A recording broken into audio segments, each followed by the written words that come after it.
Selamat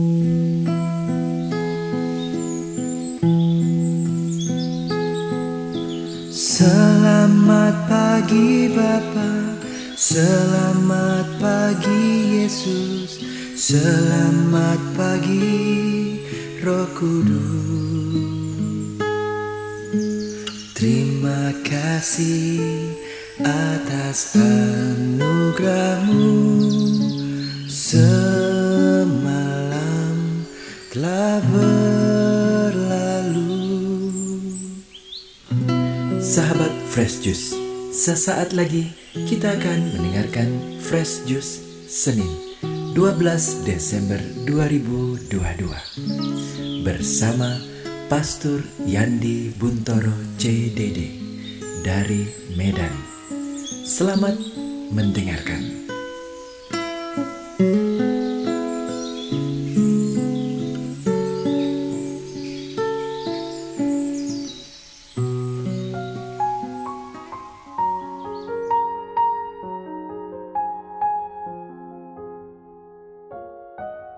Halo para pendengar dan pewarta Daily Fresh Juice yang saya cintai.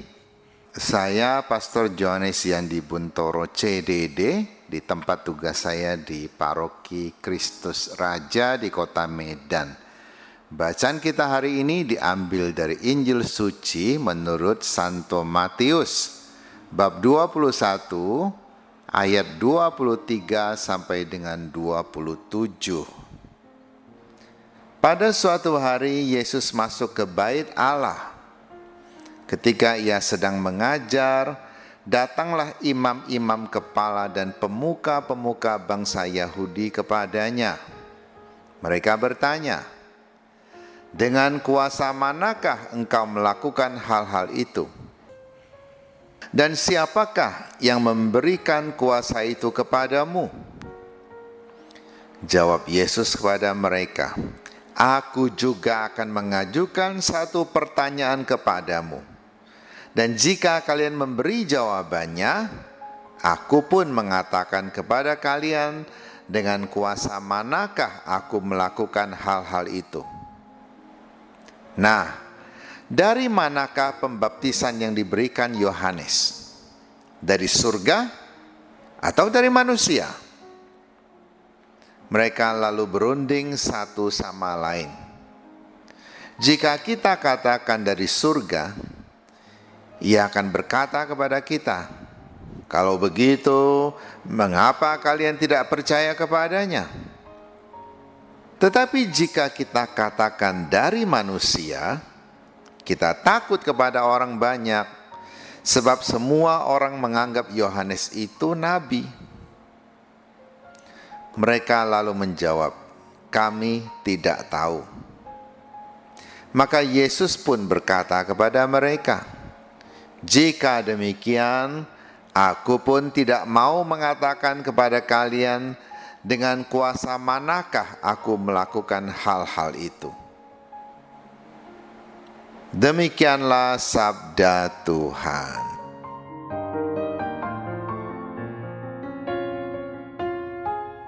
Kalau kita masih ingat bacaan hari Minggu yang lalu, tanggal 4 Desember tahun 2022, di situ dikisahkan orang-orang Farisi dan Saduki datang kepada Yohanes, minta dibaptis juga seperti rakyat yang lain yang ada di sekitar Sungai Yordan itu.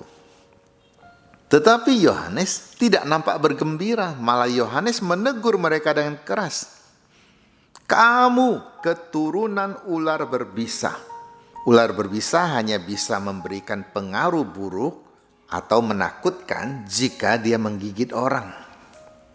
Kalau dia diam-diam saja, dia bukan sesuatu yang menakutkan atau sesuatu yang menarik perhatian.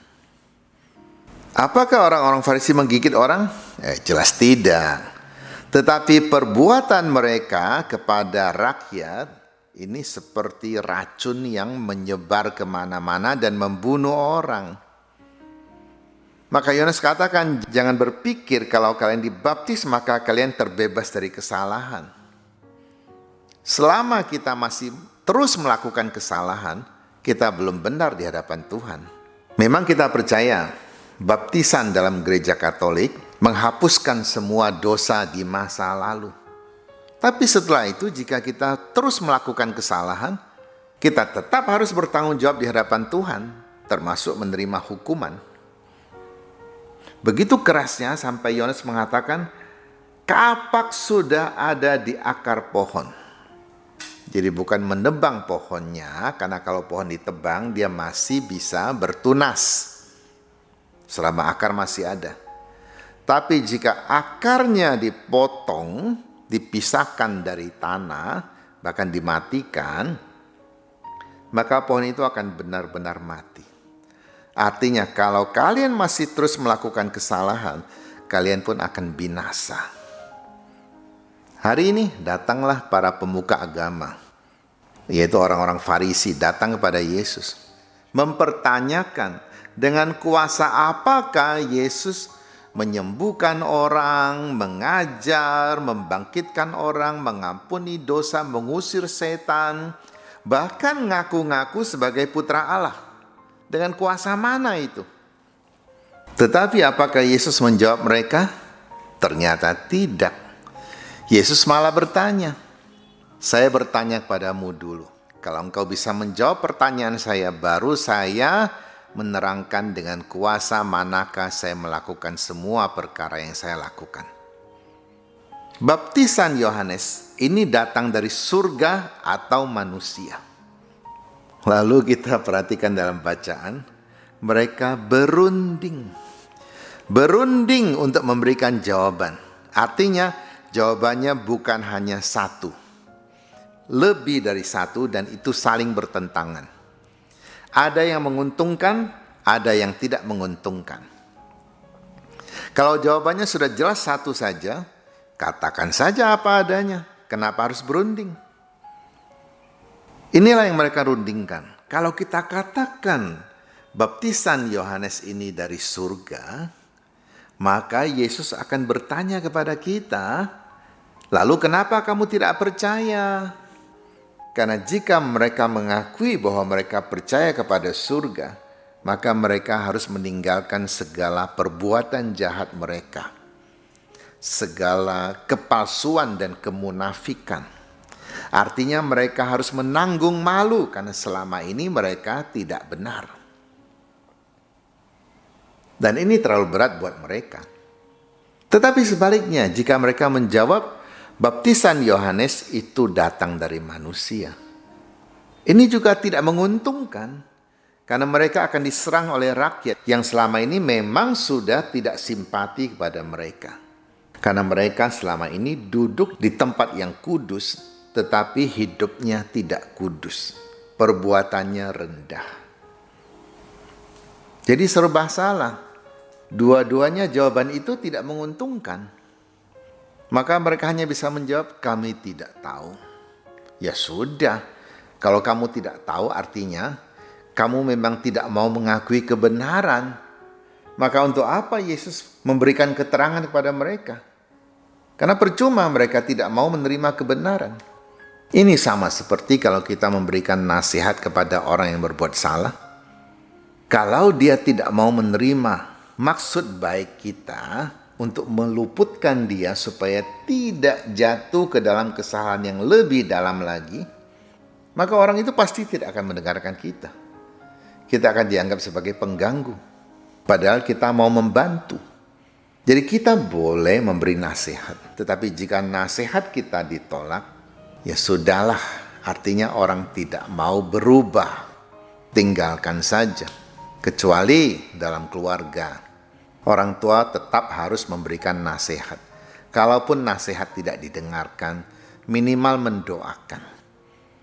Seorang istri tetap harus memberikan nasihat kepada suaminya yang berbuat salah. Sebaliknya seorang suami tetap harus mendidik anak istrinya jika mereka berbuat salah. Bisa saja orang menyangka, bisa saja nasihatnya ditolak. Kalau demikian, apa yang harus kita perbuat? Dengan sabar mendoakan. Kalau satu cara tidak berhasil, cari lagi cara lain sambil berdoa. Ada banyak hal yang kita sebagai manusia tidak sanggup mewujudkannya. Tuhan yang mendengar doa akan mewujudkannya. Kapan? Kita tidak pernah tahu. Semoga kita semua manusia yang tidak sempurna ini dibantu oleh Tuhan untuk menyempurnakan diri. Terlebih kita sudah ada dalam masa Advent. Kita menanti kelahiran Tuhan. Minimal gunakanlah waktu ini untuk mengaku dosa. Untuk memperdamaikan diri kita dengan Allah. Allah yang melihat kerendahan hati kita, yang melihat pertobatan kita, pasti akan membersihkan dosa kita dan memberikan kekuatan baru kepada kita untuk kembali berjuang. Karena semua manusia sedang hidup dalam pertempuran rohani.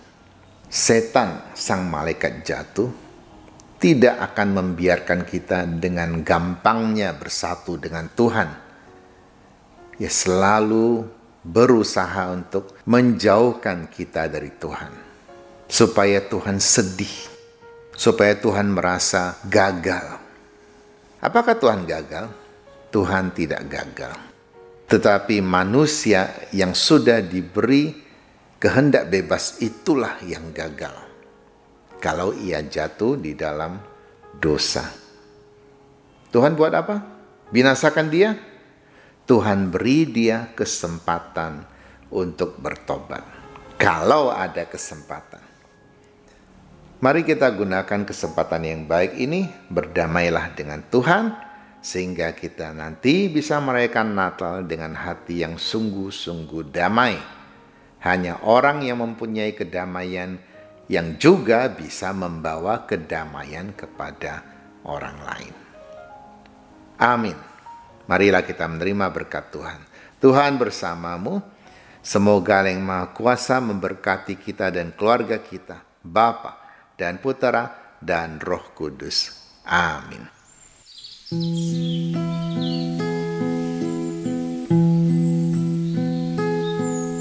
Selamat pagi Bapa, selamat pagi Yesus, selamat pagi Roh Kudus.